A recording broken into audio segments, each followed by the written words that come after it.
ओम विघ्नेश्वराय वरदाय सुरप्रियाय लंबोदराय सकलाय जगद्दिताय नागायनाय स्तुतियज्ञ विभूषिताय गौरी सुताय गणनाथ नमो नमस्ते। नमस्कार, स्वागत है आपका हमारे इस खास चैनल आचार्य वाणी में। और मैं आचार्य डॉक्टर विक्रमादित्य आपके साथ हूँ। और आज का विषय हमारा जो है वो कर्क राशि वालों के लिए ग्रहों का योगायोग मार्च के मध्यकाल में आपके लिए क्या कुछ ग्रहों का खेल बना रहा है, ग्रह क्या खेल खेल रहे हैं आपके लिए, कैसे उस खेल से आप लाभ निकाल सकते हैं।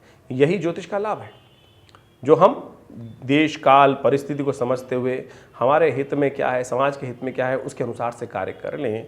क्योंकि एक बात समझें, पराप्रकृति में जो कुछ हो रहा है वो तो सबके लिए बराबर हो रहा है, लेकिन कुछ है उससे लाभ ले लेते हैं, कुछ उसमें फंस जाते हैं, कुछ का उनसे नुकसान हो जाता है। वर्षा हो रही है, किसी को आनंद दे रही है, किसी का नुकसान करा रही है, किसी को बीमार कर रही है, किसी को प्रसन्नता का उदय दे रही है। तो प्रकृति घटनाएं हैं, वो आपका भाग्य का खेल है कि आपका भाग्य आपके लिए किस प्रकार से वो खेल आपके समक्ष उपस्थित कर रहा है। तो यही ज्योतिष का प्रभाव है कि आपकी राशि के अनुसार से आपके लिए समय कैसा रहने वाला है मार्च के मध्यकाल में। क्योंकि मार्च के मध्यकाल में ऐसा कोई ग्रह नहीं है जो परिवर्तन की तरफ ना जा रहा हो। समस्त ग्रह परिवर्तन की तरफ फंस रहे हैं, कुछ अच्छा कुछ खराब, कहीं न उठा पटक, जिस प्रकार के योग बन रहे हैं। देखिए, ग्रहों की स्थिति आप समझें। सबसे पहले तो सूर्य परिवर्तन की तरफ जाएंगे। सूर्य के परिवर्तन होने से राहु प्रभावित हो जाएगा। सूर्य का परिवर्तन जब हुआ तो शनि से निकलकर सूर्य बुध के साथ आगे जुड़ने के योग बनाएंगे। बुध उदय होने जा रहे हैं, राहु बुध सूर्य की युति बन जाएगी। मंगल परिवर्तन की तरफ जा रहे हैं और शनि उदय होने जा रहे हैं। शुक्र के साथ मंगल का योग जिस प्रकार का बनने वाला है, वो ग्रहों की स्थिति, चंद्रमा तो हर रोज चेंज हो ही रहा है। तो ऐसे में इन सब ग्रहों की युति आप समझें। मंगल शनि की युति सबसे इंपॉर्टेंट है। मंगल शनि युति जो है वो टकराव की स्थिति, भूकंप की स्थिति, परिवर्तन की स्थिति, टकराव की स्थिति और खासतौर पर दुर्घटनाओं की स्थिति उत्पन्न करने वाला है, टकराव की स्थिति देता है। ऐसे में विशेष तौर पर आप समझें, क्रूर पाप ग्रहों के मध्य में सूर्य राहु भी फंसे हुए हैं और ये अनहोनी का योग बनाती है, ये युद्ध की स्थिति उत्पन्न कराती है। और विश्व में युद्ध चल रहे हैं और भारत में भी कौन सी स्थिति ऐसी है, इलेक्शन युद्ध ही तो है। तो ऐसे में पूरे विश्व, भारत में, विश्व में जिस प्रकार की उठापटक का वातावरण है, ऐसे में कर्क राशि वालों के मन से चंद्रमा के संबंध राशि वालों के लिए क्या कुछ होने के योग है। और उन सब चीज़ों को स्थिति समझने के लिए यदि आप कार्य कर लें तो बहुत अच्छी स्थिति बन सकती है। तो ऐसे में समझें आपके ग्रह क्या कुछ करने वाले हैं, कौन से रास्ते आपको अपनाने हैं, कौन सी गली कूचों में निकलकर आपको अपनी स्थिति पकड़नी है, कब अपनी स्पीड घटानी है, कब अपनी स्पीड बढ़ानी है। ये सब बातें हम आपको बताते हैं राशि फल के अनुसार से। सबसे पहले बात कर लेते हैं 16 मार्च के दिन शनिवार का अवसर, सप्तमी तिथि और शनि उदय होने जा रहे हैं। शनि जाग रहे हैं, अब ध्यान हो जाइए। शनि बृहस्पति की स्थिति को भी खराब करेंगे और बृहस्पति ने जो इतने दिन में थोड़ा बहुत लाभ देने के योग किए हैं, अब बृहस्पति को फिर वो दृष्टि डालकर खराब करने के योग बना देंगे, सफलता वाले भाव में डालने के योग बनाएंगे। थोड़ी मेहनत ज़्यादा करनी पड़ेगी, शनि को ठीक करना पड़ेगा, नहीं तो रिजल्ट में भी नेगेटिव, यानी जितना ज़्यादा आपने मेहनत करी है, मेहनत ज़्यादा कराएंगे, रिजल्ट कम देंगे। तो ऐसे में कुछ खास उपाय करने की ज़रूरत है। बड़ा सीधा साधा उपाय है, हनुमान जी को हर शनिवार को, हर मंगलवार को चूल्हा चढ़ा दिया कीजिए, बस देखिएगा शनि अनुकूल हो जाएंगे। सर्वार्थ सिद्ध योग विद्यमान है इस दिन, जो सूर्योदय से लेकर करीब करीब शाम को 4:50 तक रहेगा। नए कार्य आरंभ करने के लिए योग बना लीजिएगा, नहीं तो फिर 8 दिन के लिए सब बंद होने वाला है, क्योंकि हुलाष्टक आरंभ होने वाले हैं। 17 मार्च को रविवार का अवसर, अष्टमी तिथि, मिथुन राशि में चंद्रमा का प्रवेश सुबह सुबह हो गया है 4:25 पर। ये थोड़ा नुकसान के योग बना रहा है, थोड़ा सा नेगेटिव उत्पन्न कर रहा है और साथ साथ होलाष्टक आरंभ हो रहे हैं। होलाष्टक के ये 9 दिन, जो 8 दिन जो होते हैं, जो 17 से लेकर 25 तारीख तक इस बार विद्यमान है, ये दिन नेगेटिव माने जाते हैं तंत्र के दृष्टिकोण से। ऐसे में किसी का अहित करने के लिए बहुत छोटे छोटे प्रयोग वर्णित हैं और उससे आप किसी के भी कष्ट करने के योग बना सकते हैं। तो ऐसे में उनसे बचना चाहिए। सबसे ज़रूरी है अपना रक्षा कवच तैयार करें, दुर्गा जी का पाठ करें, दुर्गा कवच का पाठ करें, हनुमान बाहु का पाठ करें, हनुमान रक्षा कवच का पाठ कर लीजिए। हम एक छोटा सा उपाय बता रहे हैं। रविवार के दिन ये होलाष्टक आरंभ हो रहा है, भगवान बटुक भैरव जी की आराधना करें। ओम ह्रीं बटुकाय आपत उद्धारणाय कुरकुर बटुकाय ह्रीं स्वाहा। खीर के द्वारा आहुति यदि नित्यपति 108 आहुति दे दें तो आप देखिएगा भगवान बटुक भैरव की कृपा से कोई भी, इसका मंत्र का अर्थ ही ओम ह्रीं बटुकाय आपत्तियों से उद्धार करने वाले देवता माने जाते हैं। 8 वर्ष के रूप में विशेष तौर पर बड़े सुंदर सौम्य देवता हैं, भैरव जी के स्वरूप में साक्षात शिवलिंग से उत्पन्न हुए हैं। और इनकी कथा शास्त्र में बड़ी विचित्र है। हमने इन्हीं के निमित्त इन 8 दिनों में बड़ा यज्ञ रखा है, बटुक भैरव रक्षा यज्ञ। तो इसके लिए निमित्त आप इस आश्रम में यज्ञ में जो रविवार में सम्मिलित हो सकते हैं, सुबह सुबह कार्यक्रम रहेगा 8 बजे से लेकर 10 बजे तक। तो आप इसमें यज्ञ करें आकर।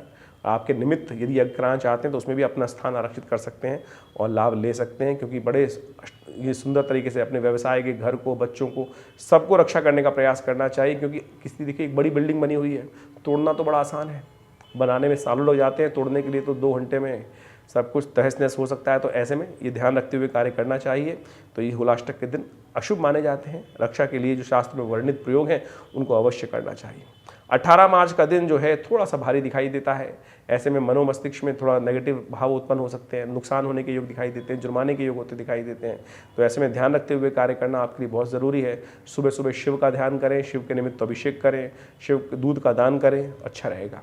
19 मार्च के दिन मंगलवार का अवसर, दशमी तिथि विराजमान है, चंद्रमा परिवर्तन की तरफ जा रहे हैं और लग्न में प्रवेश करेंगे करीब करीब 1:40 पर।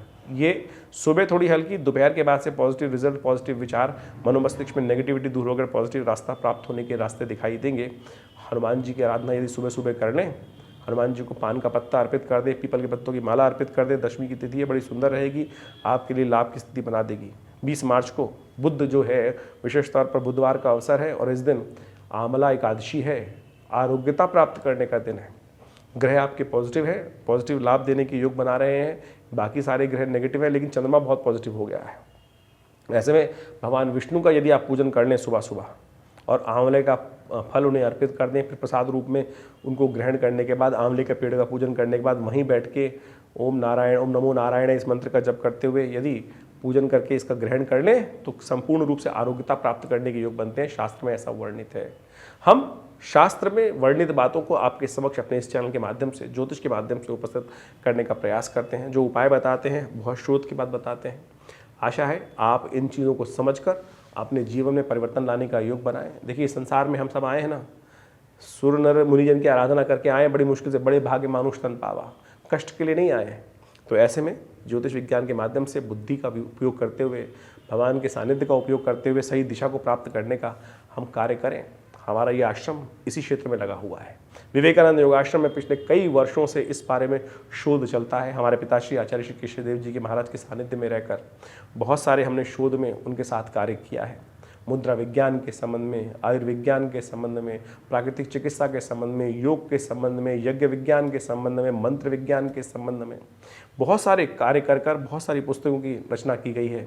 100 पुस्तक आश्रम के द्वारा प्रकाशित की जा चुकी हैं और उन सब में बहुत सुंदर सुंदर रहस्य ज्योतिष विज्ञान के माध्यम से, न्यूमरोलॉजी के माध्यम से, बहुत सारे यंत्र विज्ञान के माध्यम से बहुत सारे रहस्य हमने इस अपने चैनल के माध्यम से आपके समक्ष रखने का प्रयास किया है। आप जुड़े इस विवेकानंद योगाश्रम पे। हमारे आश्रम पे आज भी नित्य 8 घंटे यज्ञ होता है। आचार्य श्री कृष्णदेव जी महाराज के सानिध्य में रहकर ये व्यवस्था आज से करीब करीब 50 साल पहले, 60 साल पहले आरंभ हुई 1960 के दशक में, और तब से ये व्यवस्थाएं धीरे धीरे बढ़ रही हैं।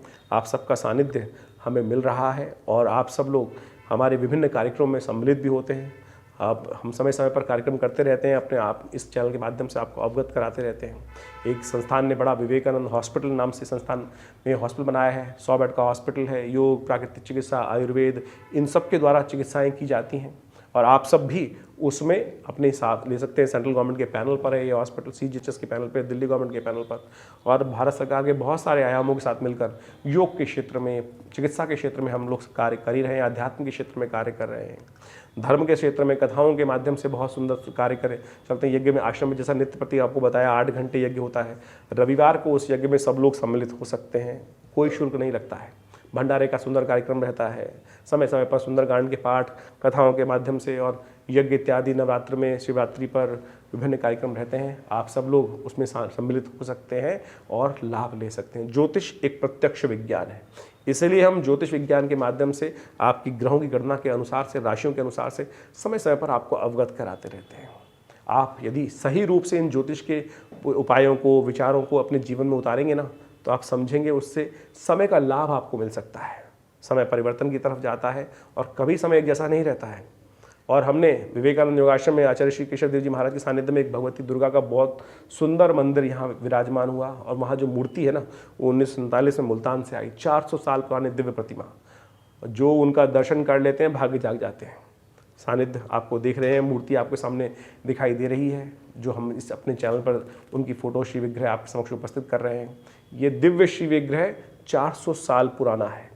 1947 में दिल्ली में आश्रम में मां भगवती का पदार्पण हुआ, तब से यहाँ विराजमान है और उनका दर्शन कर लेने मात्र से कहा जाता है कि अष्टमी के दिन, चतुर्दशी के दिन विशेष तौर पर जो कार्यक्रम में उनके यज्ञ करते हैं, उनकी मनोकामना सिद्धि के योग बनते हैं। समय समय पर जो कार्यक्रम है उनकी अवगत सूचना कराएंगे। आप आश्रम से जुड़ सकते हैं। धन्यवाद।